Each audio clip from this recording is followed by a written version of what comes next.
taking your time for this webinar, and we look forward towards an engaging knowledge sharing and clarification on any questions you may have related to today's topic. As Patrick rightly indicated, we are going to talk about the IEC 61439 Part 1, which is the standard for low voltage switchgear and control gear assemblies general rules. And more specifically, we will talk about Part 6 standard, which is for the busbar trunking systems. As we all know, the busbar trunking systems play a very vital role in the electrical distribution infrastructure, given the number of high rises, housing, infrastructure, industrial, and hence their product quality, installation, and associated due diligence, including testing and certification, requires due importance to be considered by designers, consultants, manufacturers, regulators, and end users in every market, considering the safety of people and installations. This webinar will broadly cover the following two topics. To start with, we will review the high-level purpose and the role of standards. We will subsequently discuss the IEC standard for switchgear and control gear assemblies, primarily for busways. And finally, we will wrap up with the questions and clarifications that you might have. Okay, so let me first start off with the standards and their importance in the development. Now, before we go any further, you will notice that we have set a limited agenda for this session today, as this is the first part of our three-part webinar series on 61439-6.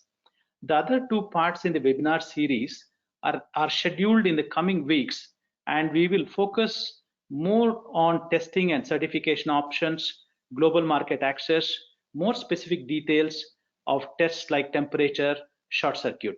So as such, you might want to consider some of the places I might be brief on the subject. So let us begin with the role of standards, its importance, and how it gets developed. Now, as you can see from this slide, any compliance system typically has multiple elements, of which the three high-level elements have been listed here. As you can see, one is the conformity assessment, which is a program set by the regulators or by the specific country. Then you have the standards and technical requirement, and finally you have enforcement.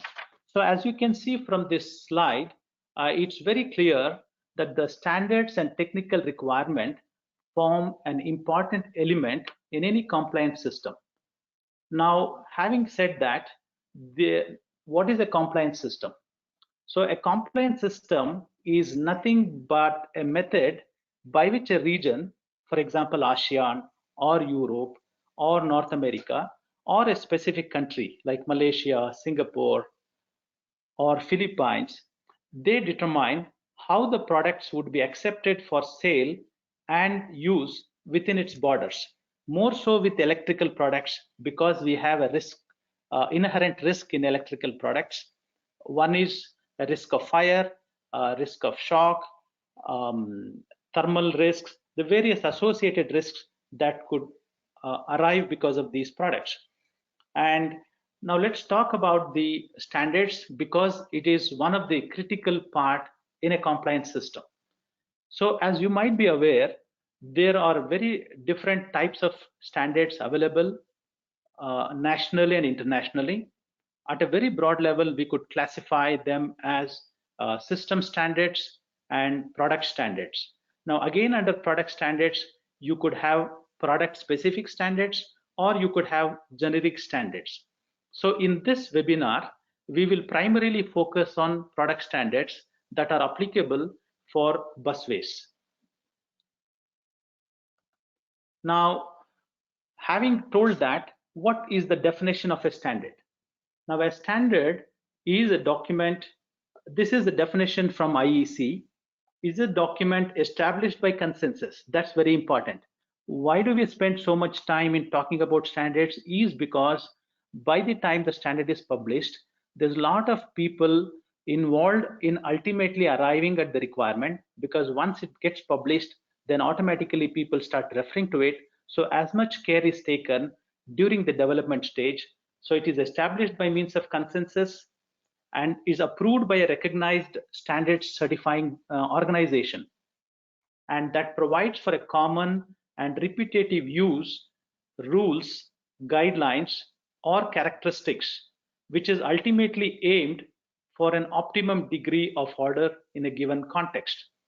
Now, this is very important. Now, this is where another important need of a standard is to set the safety and performance levels of the products that are covered by this standard. Now, fortunately, the product level standards provide a very unique advantage, as this helps to bring all the stakeholders, be it a designer, manufacturer, specifier, regulator, all of them can be on the same page. The number of ambiguities can really reduce when you have a product specific standard.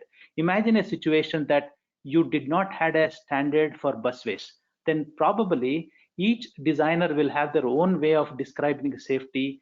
Each installer will have their own version of safety. So it is good to have product specific standards. Now, fortunately for the electrical industry, and at a very high level, we have two reputed and oldest standards development organization. They are the IEC, International Electrotechnical Commission, and UL. The International Electrotechnical Commission is an organization which spearheads the development of consensus-based international standards in the area of electrical, electronic, and related technologies.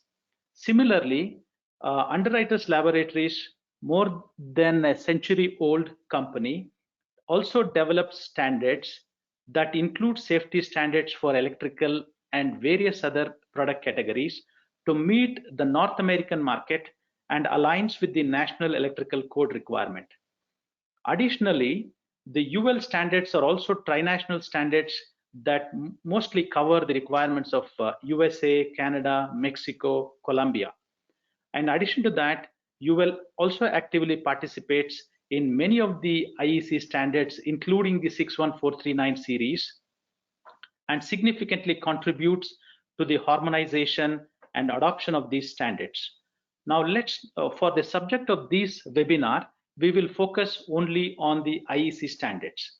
Let's now look at the development of the IEC standards. Now, why is it important? It's very important because, especially for regulators, it is important because we all know every country has some small uniqueness in terms of ambient condition or in terms of end usage. Now, the way the standards are set up is there is a national committee which is primarily represented by each country. So remember, when I say each country, Malaysia can have a national committee, India can have a national committee, Germany can have a national committee, Philippines can have a national committee. So those committees represent these in the IEC in the IEC standards making organization, and will have an opportunity to review the requirement before it is finally published. This is also a good opportunity because this type of meetings will enable what is going to come in future, what requirement that could be aligned is all discussed at this level.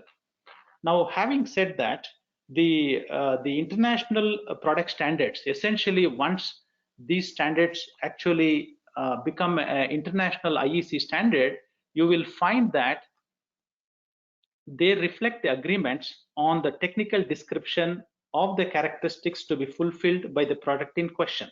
And once an international standard is published, they're very widely adopted at the regional and national level and are applied by all the stakeholders. That includes designers, manufacturers, trade organizations, consumers, testing laboratories, government organizations, regulators, and any interested parties. So as you can see here, by the various committee representation, So we have the IEC standard. Subsequently, based on the IEC standard, the individual harmonization happens. So at the next level, you can have either a national level standard or you could have a group standard. For example, there could be many countries within the Europe, country A, B, C. For example, this could be Germany, Denmark, Netherlands. There are many countries which form an European Union, and they might decide to have a regional standard, also called as HEAN harmonized standards. Now, those standards are called regional standards. Then you can have national standards, as you can see here. So you have, especially for the IEC 61439 series, we have many countries who have harmonized or adopted to this standard. For example, Australian standards have adopted, Indian standards have started adopting, we have China adopting. So this is an example of how the standards get developed. Let me show you one real case example, especially with the 61439 series. Now at the high end, the IEC published the 61439-6 with the inputs of all the national committee members. And then we had this particular standard published. Subsequently, after the 61439-6 was published, then we had the group standard called the CINALEC. It is called EN 61439-6. Remember, the difference between the IEC 61439-6 and the rest of these standards, what you see here, is the respective national deviations. For example, EN 61439-6 may have certain national deviations that could be applicable for within Europe.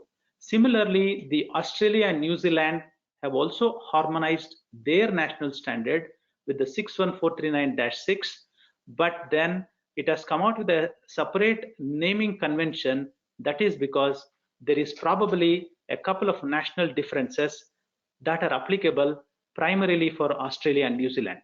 Similarly, China has harmonized its busway standard with IEC 61439 and does contain a couple of national deviation.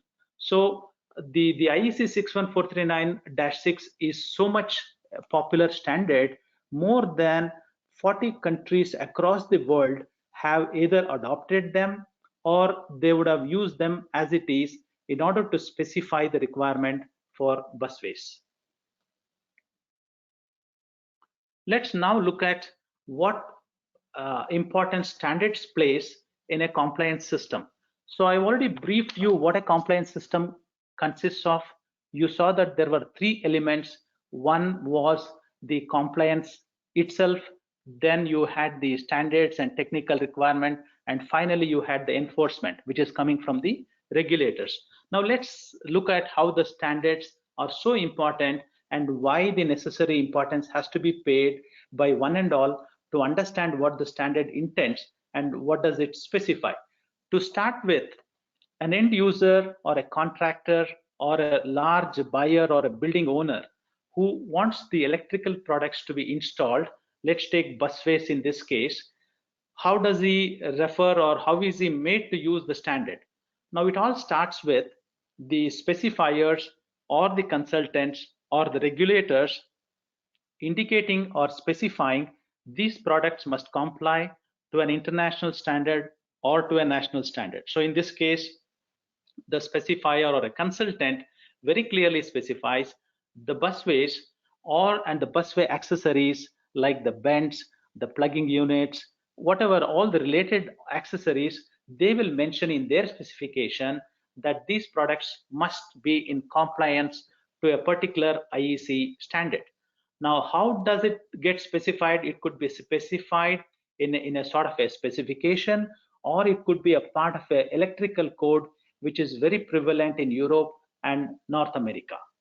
Then you have, once it goes into a specification, then the supplier of that particular electrical equipment, for example, in this case, the assembly or a busway manufacturer, he is bound to demonstrate how those products are actually meeting the specified standard. So one way of demonstration is having those products tested and getting the applicable certificates or a certification mark to prove compliance that the product actually met the requirement. So what the assembly manufacturer or the OEM typically does is they would consult a certification organization. Note that there are two components in a certification. One is certification, the other one is testing. The difference is certification organizations typically operate under a system standard called ISO 17065, and all testing labs typically operate under a standard called 17025. So at a hierarchy level, a certification organization, which is the one which gives certificates after testing. Typically, testing could be done at different locations. It could be a manufacturer's location, it could be at a third-party lab, or it could be certification organization's own lab. So you sort of have a flexibility in where you perform the test as long as it meets certain requirement. Now, the common factor with all these, starting from the end user, the regulator or consultant, the assembly manufacturer, or the testing organization, the common factor is the standard. So that will give you an idea the importance and role of the standard in a compliance system. And finally, when the assembly manufacturer contacts the testing lab or a certification lab, there is an output which is nothing but a type test report or a certificate, or some countries require a third-party safety certification mark. In this case, as you can see, it could be a UL classified mark. So this is how the standards are like a touch point at every location. A contractor or a user need to know, an assembly or a busway manufacturer or a designer who is making this busway need to know, because when he submits to the test lab, he has to ensure that he doesn't get a non-complying results, because that could lead to a rework. A specifier must be aware which standards to specify, what is the addition, if there is any additional requirement they need. They also need to know whether it will suffice to have just a type test certificate, or they would also like to see a safety certification mark on the product, which will have a factory inspection. So the decision to which compliance to go is decided by the regulator. Okay, so let's now move on to our second module, which is the overview of IEC standards for low voltage switchgear and control gear assemblies. We will focus on the general rule standard, and we will also talk about the busbar trunking systems. Now, before I go into these two standards, it is important for us to understand the series of standards that are available under the 61439. Now, as you can see here, this is a snapshot of the 61439 series and the associated standards. The first two standards are not necessarily product standards. The first standard is also called as a guide. It is mainly for the people who are specifying assemblies used by the consultants, could be used by regulators. It could also be used by testing houses, manufacturers. So primarily it sets out what and all you need to specify. For example, if you are specifying a busway, would you like the busway and accessories also be tested? Because many times what normally happens is only the straight length and the joint gets tested.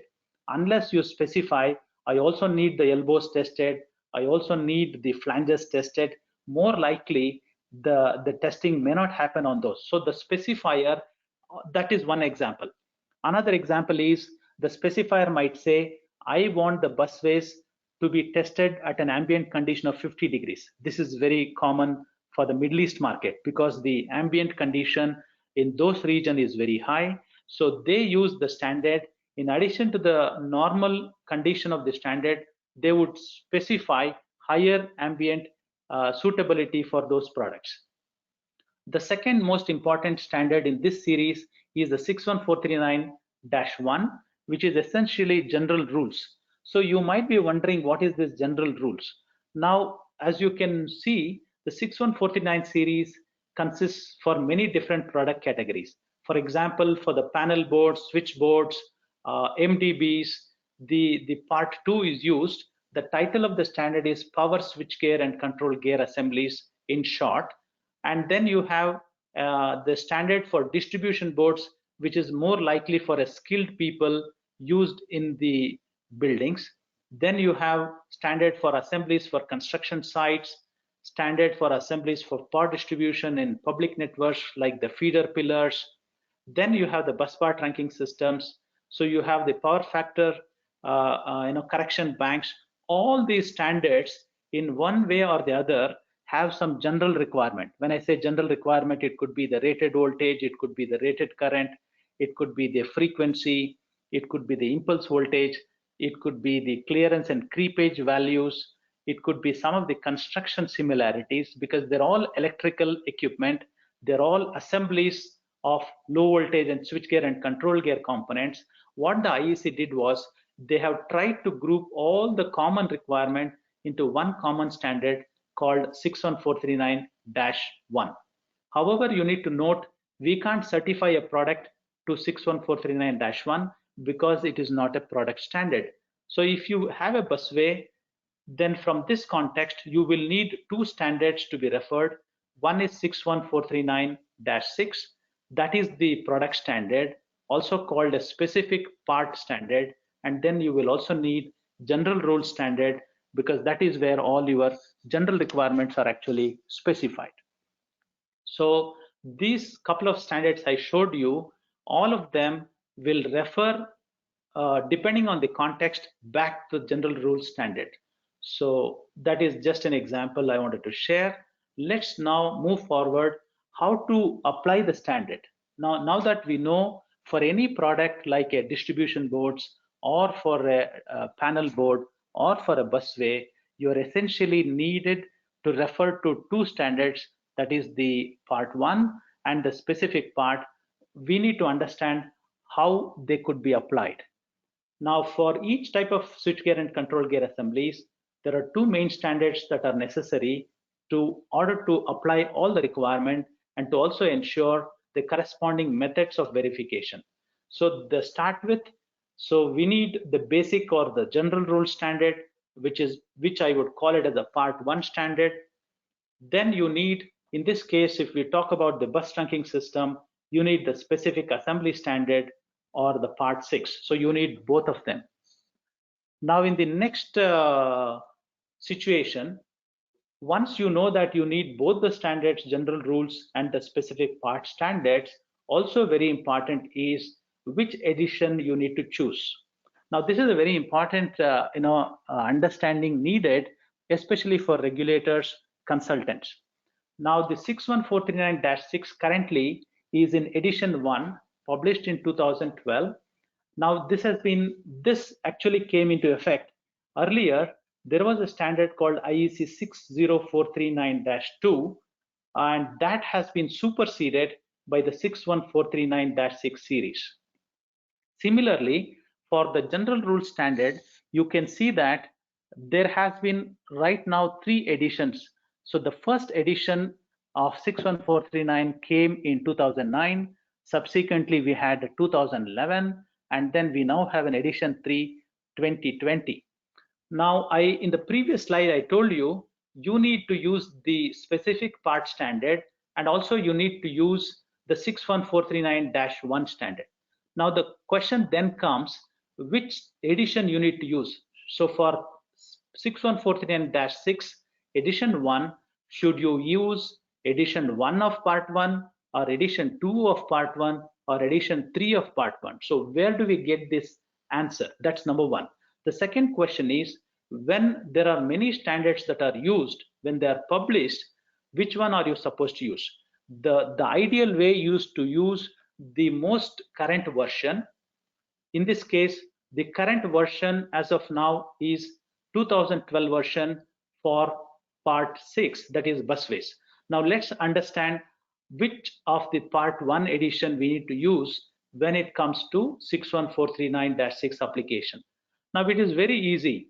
When you go to the specific part standard, in this case, when you go to the normative references in 61439-6, it very clearly specifies which edition you are supposed to use. So this clearly specifies for a 2012 version of 61439-6, you are supposed to refer to the 61439-1 2011.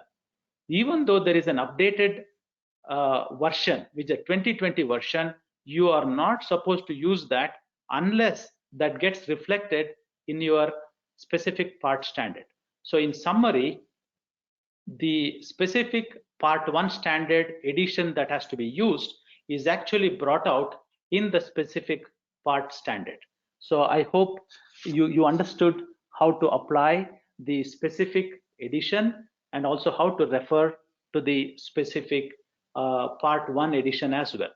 Let's now also understand further how to refer back and forth between part 1, that is the general rule standard, and the specific part, which is the busway standard. So it's very important that many times you are supposed to interact with both these standards, and I will share with you few examples how that happens. Now, when should you really go to part 1? You always start with part 6, that is the specific product standard for the bus bar trunking system. Now, when the specific part standard refers to the general rule standard, only then you are supposed to apply those requirements. So let me give you few examples. If you go through 61439-6, in clause 5, it is actually interface characteristics, and it states this clause of part 1 is applicable except as follows, which means to say you will have to go to part 1, apply in totality, and then also make this replacement. So it says, so you need to replace the general statement there, and it says the characteristics of the bus bar trunking system shall ensure compatibility with the ratings of the circuits to which it is connected and the installation conditions, and shall be declared by the BTS manufacturer. So this is a replacement. So you need to replace this clause from part 1 and use it while you apply the standard. So one more example.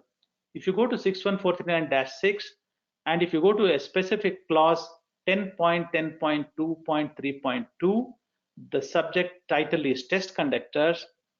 So the -6 does not contain any information about the test conductors. What it does is it sends us back to part 1. It says subclause 10.10.2.3.2 of part 1 applies. So this is what you will do. When you go to the test conductors, there is no information in -6, but then it says you need to apply this particular information from part 1. So this is how you typically start referencing back and forth. I hope this gave you a good overview of how to use, how to navigate between the general rules and then navigate the specific part standards. Now let's look at the content, have an overview of these two standards. Now, fortunately, the entire 61439 series follow the very similar structure. As you can see, every IEC standard does have a scope. Then you have a normative references. Normative means mandatory, which means to say I will subsequently show you a couple of information. So it will specify what other standards have to be mandatorily referenced when you use each of these standards. Then you have the terms and definitions, symbols and abbreviations, the interface characteristics. This is very important. Most of the times, the different part standards give more information about interface characteristics, which could be a replacement to what has been detailed in the general rule standard. Then the normal information that has to be provided by the manufacturer or to be used by the end user is mentioned in clause 6. Then you have the service conditions. The most critical thing for any designer, regulator, testing organization is these three clauses, clause 8, 9, and 10. Now, clause 8 and 9 are essentially ways and means to prove that your product has been complying to this standard. Now, they talk about a construction requirement, and then clause 9 talks about the performance requirement, and finally, to combine to meet the construction and performance, there is a certain amount of verification that one has to do, and this has been brought down under the clause 10, which is the design verification. And that's the reason why I have highlighted here because if you understand the design verification, probably you would have understood most of the compliance requirement in those particular standard. And then you have the routine verification. So you might ask where this routine verification is used. Routine verification is used by the manufacturers themselves. For example, every busway that is shipped out, you might conduct an insulation resistance test, or you might conduct a very short duration dielectric test, or you might do some physical checks. It is also used by third-party labs when they give a third-party certification mark. They may want to do certain routine verification before the products are shipped out. They may also be used by the regulators to ensure every product that gets manufactured and before it is shipped, you do some sort of a pre-qualification non-destructive test. And finally, you have the annexures that are detailed out in both of these standards. Let's spend some time on the different annexures that are there in these two standards. Note that there are separate annexures in -1 and separate annexures in -6. Now in -1, you have many annexures. Let me brief you some of the very important annexures, probably that would be helpful for designers, regulators, manufacturers, and the testing houses. And also see the word here. You will find something called normative.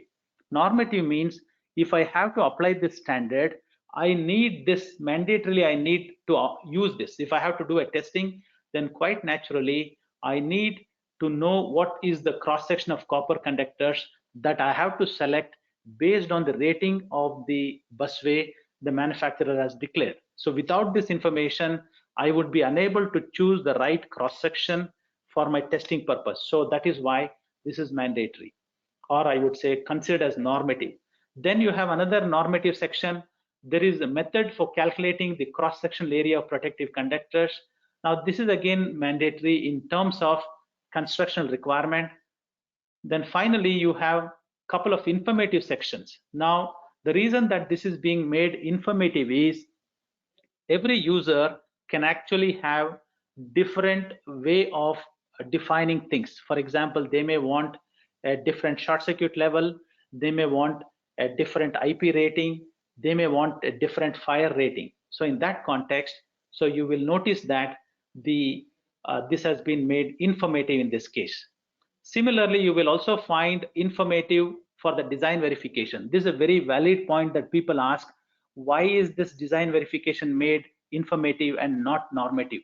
That is again because suppose you want to comply to a standard, you have got various means to comply. You could probably do all by testing, or sometimes you could also prove by means of a reference design, or sometimes you as a regulator could choose, I only want a short circuit, I only want to use a temperature rise for my determination. So that is why this has been made informative. Similarly, diversity factor, the manufacturers could use depending on what diversity factor they want. Then we run across many of the normative requirement, which is mandatory. So in order to meet this standard, mandatorily you will have to make sure the clearance and creepage distances meet the requirements in the standard. And then you have mandatorily you need to declare the impulse value depending on your need, and then the testing is performed accordingly, and that's why this is made normative. Normative means mandatory, informative means you have certain flexibility to choose depending on your need. Similarly, for part 6 standard, there are a couple of informative as you can see from here.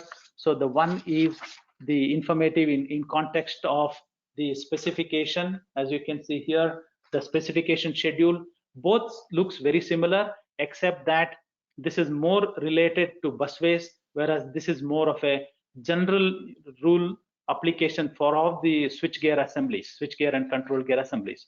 Then you have the Annex D, more specifically brought out for busways, which is slightly different from what you find in the Part 1 standard. Then you have a couple of other annexures which are essentially informative: the voltage drop of the system, the phase conductor characteristics, the fault loop zero sequence impedance. The reason this is informative is the end user will dictate if they want to have any of these verification needed for their busways. Let's look at a couple of more annexes. As you can see here, the Annex H is again informative because it talks about the operating current and power loss of conductors. But then Annex J is made normative. The reason why it is made normative is if you have to comply with your busways, and if your busways has any sort of an electronic component, example, you have a electronic molded case circuit breaker, then that particular molded circuit breaker should have already complied with EMC, or there would be a requirement for EMC testing, without which you can't claim compliance to the 61439 series. Similarly, when you go to the Part 6 standard, you got again informative requirement. One is the fault loop resistance and reactance, and then you have the magnetic field determination. Annex Part 1 has a couple of more annexes. One is protection by electrical separation, which is mandatory. And you also have a couple of more informative clearance and creepage for North America region. You might be wondering, why did this specific requirement for North American region come here? As I was mentioning in a couple of slides earlier, both UL and IEC are in the process of harmonizing wherever possible. The best way is to start off somewhere, and one way is to start including a couple of informative annexures so that manufacturers, designers know what are the differences in the North American system. So this annex provides some of the clearance and creepage distances that are required for any product that are supposed to be used in North American region. This does not mean this product will be suitable for North America, but it is a slow and steady first steps to start including the requirements of other region, so that the end user, the manufacturer, also gets a fair idea what are those differences in the North American context. So all of them are all informative because this particular standard, IEC 61439-6, cannot be used in North America because there are separate product standards for North America. Then you have two more normative. One is the operating current and power loss for the bare copper bars, and then you have the verification of short circuit withstand strengths of bus bar structures. Now this is made mandatory because if you ever want to skip a test, but then you want to verify by means of a reference design, you have to use the methodology prescribed in this annex to prove compliance for the particular standard. Okay, so you had a fair idea about the different annex and what it meant by normative, what is meant by informative. Let's now look at the scope of 61439-6, which is the primary standard for today's discussion. Now, pretty much the standard has laid down very nicely about the definition, what is a busway, what are the different constituents of a busway, all those are pretty much defined. Then you have service conditions laid out. It also gives constructional requirements, which we will discuss in a couple of slides later. Then you have the performance requirement. Most importantly, the technical characteristics, which is very important for anybody who is going to specify. And then you have the verification requirements for bus trunk system. The most important thing is the framework within which this standard talks. So any bus duct that its rated voltage, which will not exceed 1000 volts AC, nor will it exceed 1500 volts DC, can all be covered under this standard, including all the accessories. For example, a busway with a plug-in system, elbow, joints, flanges, all the accessories that are related to the bus trunking system, they could be covered under this standard.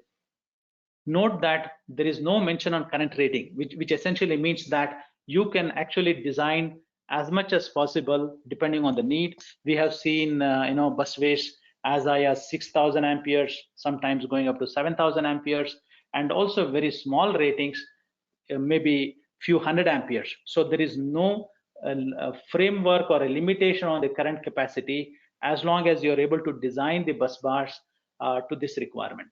The intended use is very clear. This has got a very broad scope.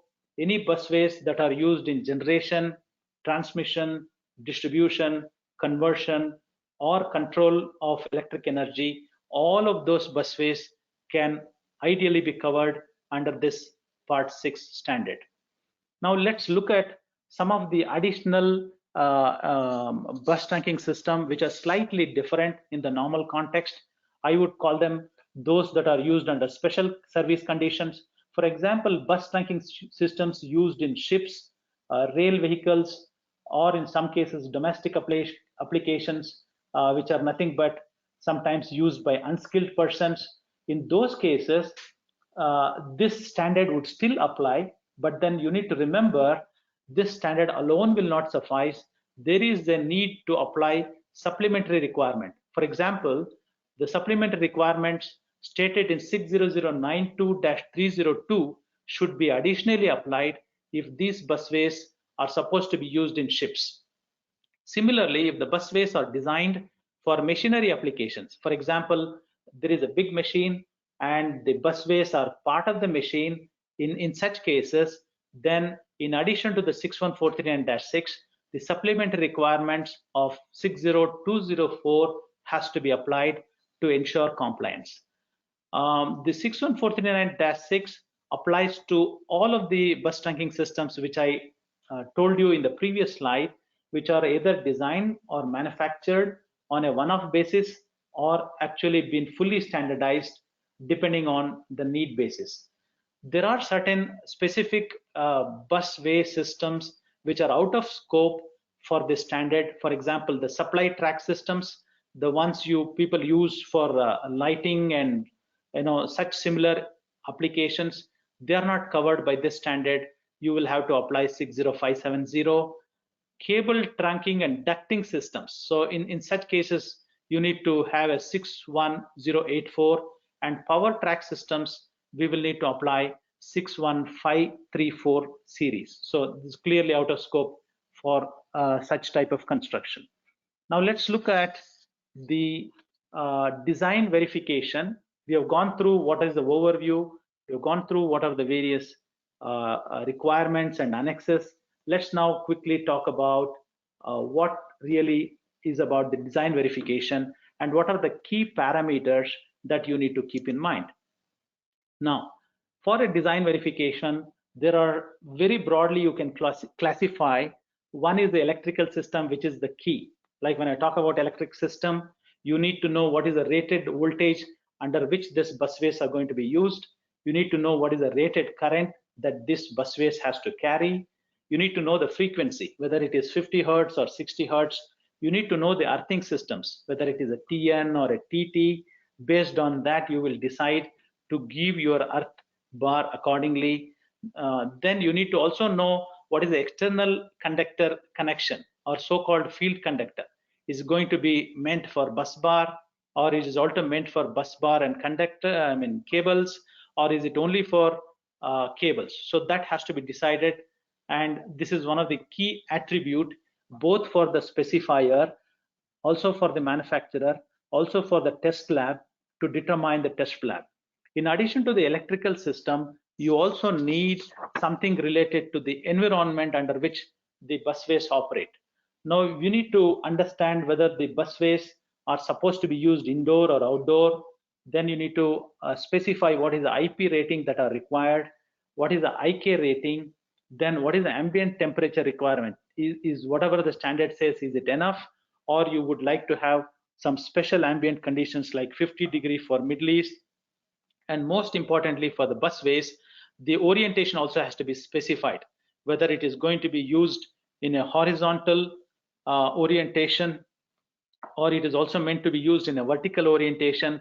That is because we all know when we perform the temperature test, the busways by default would be tested in a horizontal orientation unless the manufacturer also wants to declare the vertical orientation as well. And finally, because bus bar trunking systems actually pass from one room to another room, one building to another building, and if in case of any fire, there is a high risk of the fire being transmitted from one building to another building, one room to another room. So depending on that context, there is a fire ratings that has to be specified by the end user, and there are two basic ratings. One is resistance to flame propagation, that is how quickly the flame gets propagated. The second rating is related to fire resistance. Now these are the key factors that will be used by the test lab, by the manufacturer, by the end user cohesively to determine what type of busway one wants and how ultimately it is going to be evaluated. I also will touch upon this. We already saw this. This is exactly the same thing which I talked. Essentially, you have the electrical supply system, then you have the environmental ratings, and then finally you have the fire resistance ratings. Let's spend some time on the different voltages that are applicable for any busway system. Now you have the rated voltage of the assembly. Now whenever you have a plug-in unit, it is possible that your busways overall rating of the assembly, overall rating of the busway could be 1000 volts, and your plug-in circuit can be rated at 600 volts. This is what we mean by you can have different circuits can have a different operation voltage. The overall busway can be rated for a higher value if you so require, or alternatively, the overall rating can still be 690 volts and your circuit operational voltage can also be 690 volts, depending on your situation. Then you have a rated insulation voltage, which is also called UI, which is very important for us to perform dielectric test. Then rated impulse voltage, this is also called, typically depending on where the installation happens, all these ratings has to be declared by the manufacturer in consultation with the specifier. Let's look at the current ratings. As you can see, there are a couple of different current ratings. The most common is the rated current of the entire assembly, which is your rated current of the busway. For example, it could be 1000 amps busway, and that could be your INA. Now, if this busway has a plug-in unit and which has got a 600 amps breaker, then that particular circuit, you can declare that as a 600 amps. So in that context, it becomes the rated current of a circuit of an assembly, also called as INC. Now, after these two circuits, then you have something called the short circuit current ratings, which essentially has two different contexts. One is called the ICW, which is always associated with a time. So rated short time withstand current. So there is a time associated. So this could be like 50 kA for 1 second, 50 kA for 3 seconds, 50 kA for 2 seconds. So it is always associated with a time. Then you have, and quite naturally, when you have a short time withstand current, there is always a peak associated, because the RMS value will have an initial peak, and that is called the rated peak withstand current. While the rated peak withstand current actually comes from the standard, the rated withstand current can be declared by the manufacturer in consultation with the consultant or the end user. Now there is another important short circuit rating called the rated conditional short circuit current of an assembly. This is always applicable when you have a protective device. So in the example I told you, when you have a plug-in breaker, for that circuit, we have a rated conditional short circuit of an assembly, which is primarily dependent on your protective device. So it could be like a 25 kA or a 50 kA. Note that there is no relation with the time, because the protective circuit is supposed to operate without waiting for any time duration. So that's the reason this does not come with time. This is always associated with the time. Few other ratings which we already gone through, but one thing I would like to highlight here is about the mounting orientation, more specific for busways. As you can see here, unless otherwise, this is very important both for end users, manufacturers, regulators. The busways are typically tested only in horizontal orientation unless the manufacturer also declares their busways is also intended for vertical orientation. We have seen that when you do in a vertical orientation, the temperature rise observed is more than compared to a horizontal orientation. So just because the sample has passed the orientation in horizontal position does not mean it is okay, that limits will still be within the limits in the vertical. So you still need to do another test, certain tests like temperature rise, to prove that this particular busways can also be used in a vertical orientation. Couple of other things to keep in mind is the location of tap off units, whether it is above the bus or the below, then the position of whether it is a flat wise or a edge wise. Also very important is to make sure, because many of these are the weakest link in a busway system. For example, could we have elbows, T's, flanges, right?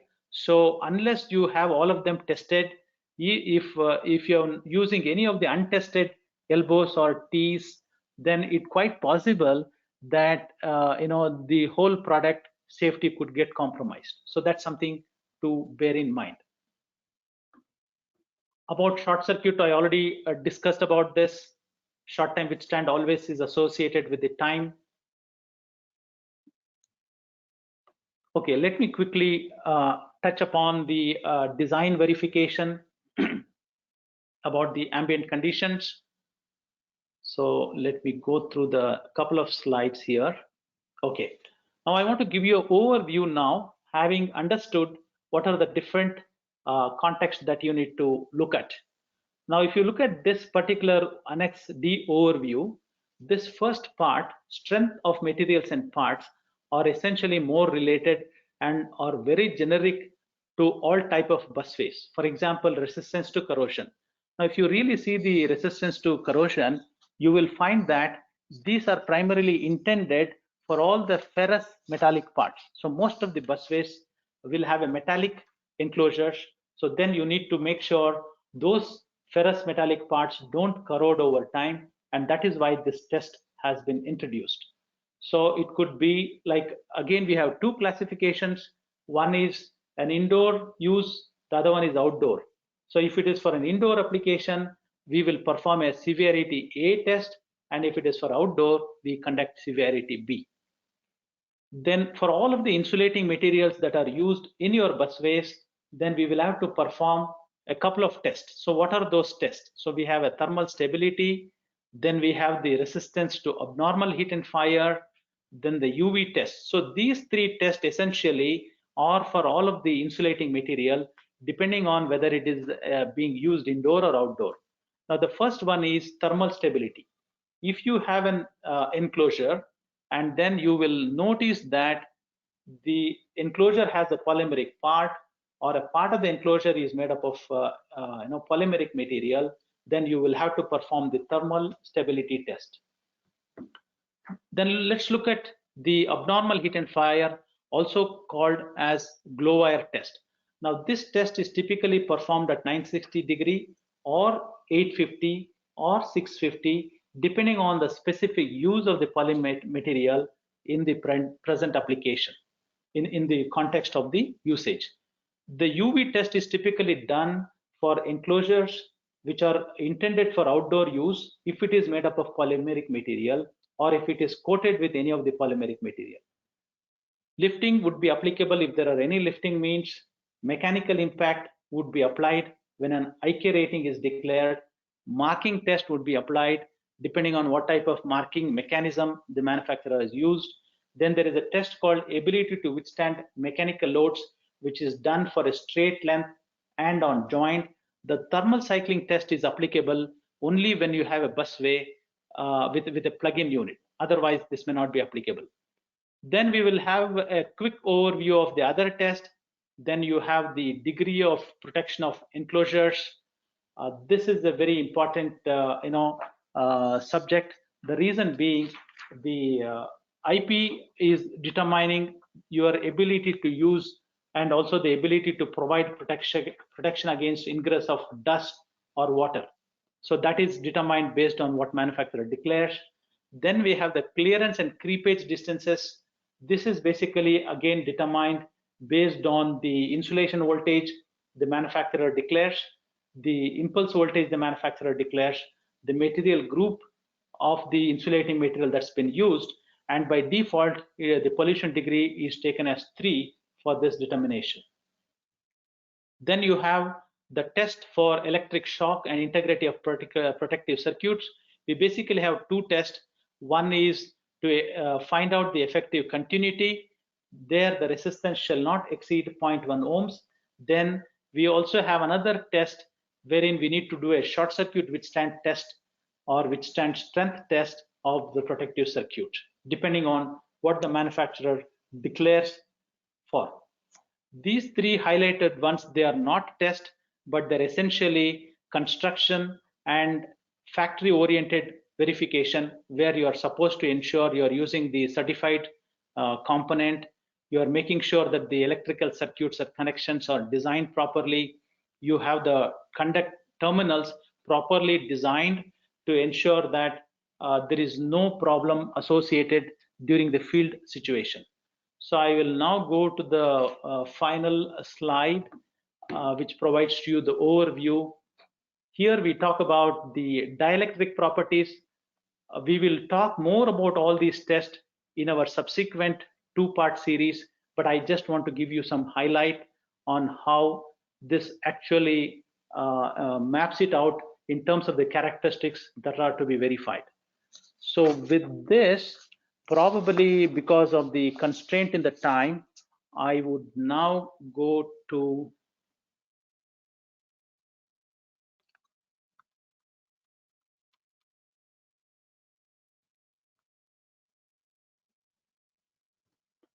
summarize what we learned with today's webinar.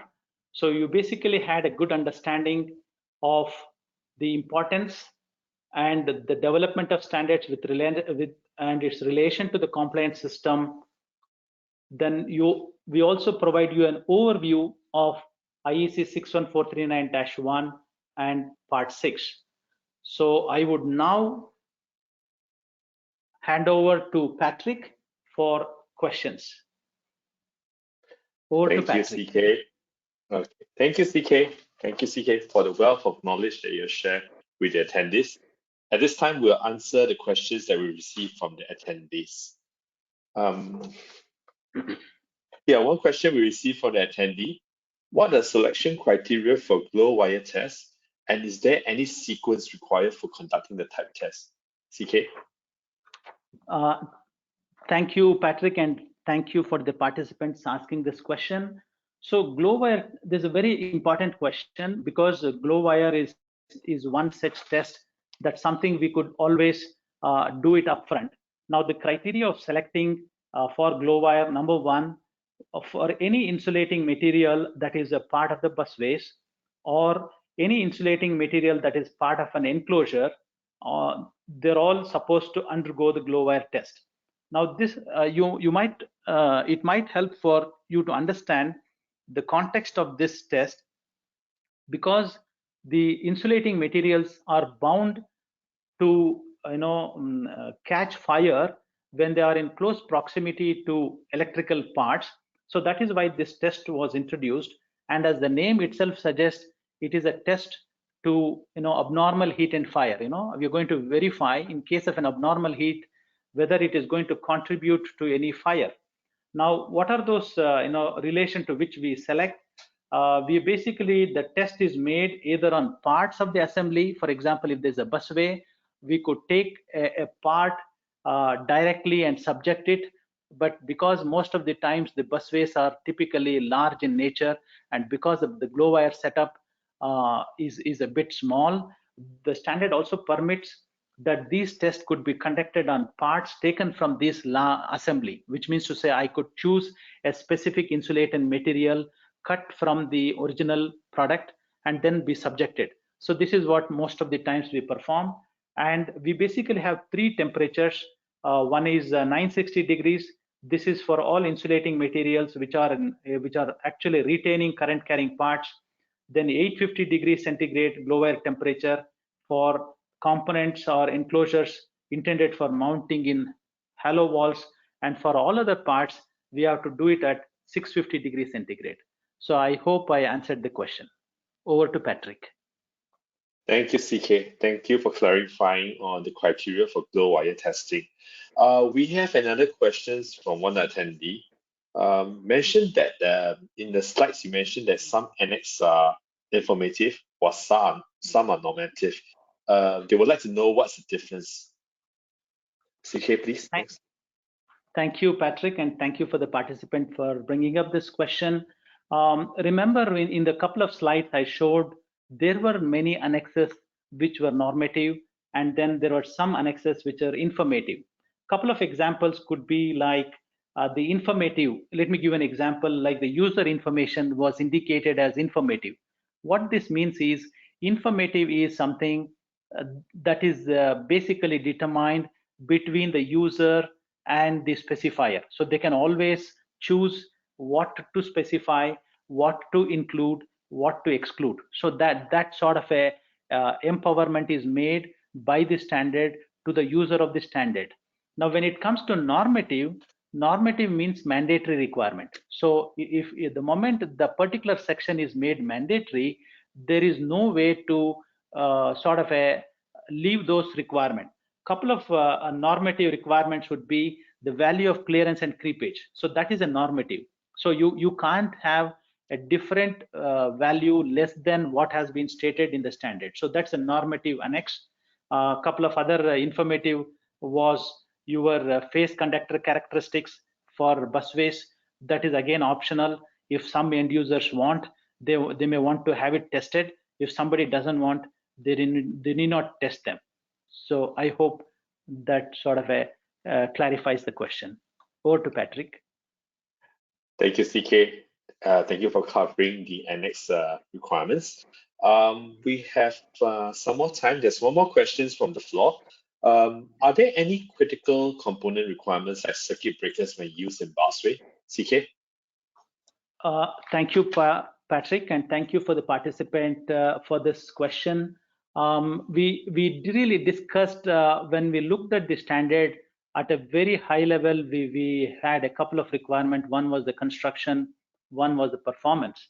Now, when it comes to the construction, we typically end up with the components. Like again, when you come to the components, you have metallic components, then you have polymeric components, then you have some bought out components. When I say bought out component, I'm straight away talking about circuit breakers or a relay or a fuse if it is a part of your busway.